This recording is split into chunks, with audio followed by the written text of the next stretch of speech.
مكنة تعبئة كاتشب مقدمة من شركة مهندس منسل للصناعات الهندسية والتغليف الحديث. شرح مهندس أحمد حسن مدير فرع مدينة نصر. المكنة موديل 505. المكنة بسيطة جدا، الكهرباء بتاعتها كهرباء 220 كهرباء البيت العادية. المكنة لحام ثلاثي ولحام رباعي. النهارده هنجربها على عصير. نبتدي الأول نشغل المكنة بزرار الباور. زرار الباور بتاعنا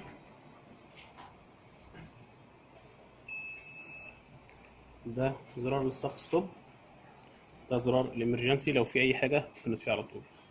دي السخانه بتاعتنا، دي السخانه الرئيسيه، دي السخانه الافقيه اللي تحت. ده برضك زرار ستارت ستوب. بنخش اول حاجه بتبقى قدامنا الشاشه الرئيسيه، في عندنا 6 قوايم، كل قائمه بنستخدم منها حاجات وفي بعض القوائم ما بنستخدمهاش. نخش هنا اول قائمه نخش فيها بنحدد طول الكيس. دلوقتي عندنا طول الكيس 110 مللي 11 سنتي. الاس دي اس ادجاست سرعه سحب الكيس مش سرعه المكنه، غير سرعه المكنه.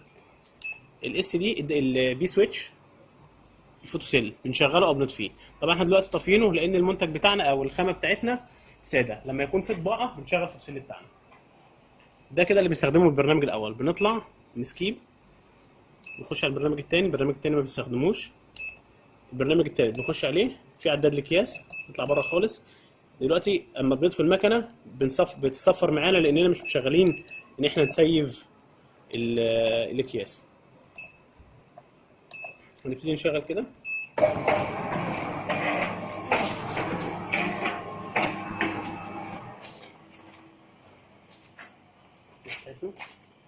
لحام رباعي 4 جهات كده. دلوقتي اشتغل عندنا كيسين او عملنا كيسين.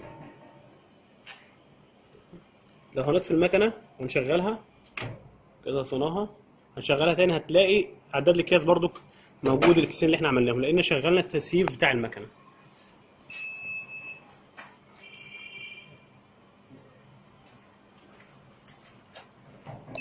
كده طبعا ايه 2 لو عايزين نصفرهم داخلي بالايد ندوس اوكي كده، نطلع طلعنا بره تلاقي عدد الاكياس بالصفر. ده كده برنامج ايه تالت. البرنامج الرابع نخش جواه خاص بتشغيل السخانات. كده احنا طفيناها نشغلها تاني اشتغلت معانا. ده فايبريشن، المفروض الصينيه لما يكون دي حبوب، وده جرافطه ما بنحتاجوش لان دي مواد سائله. اطلع سي ادجاست، ده خاص بتباين الشاشه، نغمق او نفتح منه الشاشه. الاس دي خاصه باللغه، ده اللي بنحتاجه منها، ده اللغه الصيني.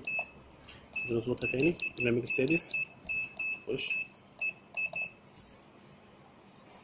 نشغل مد، نشغل المكنه.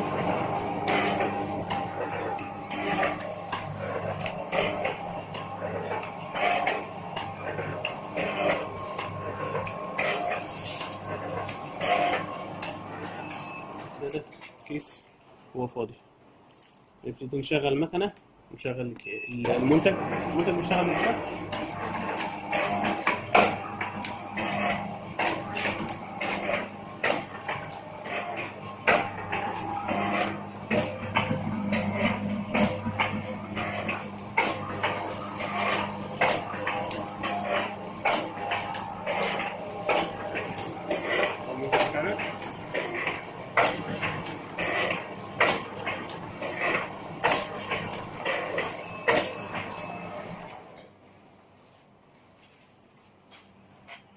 ممكن نطول الكيس او نقصره حسب ما احنا عايزين. مقدمة من شركة مهندس منسل للصناعات الهندسية والتغليف الحديث.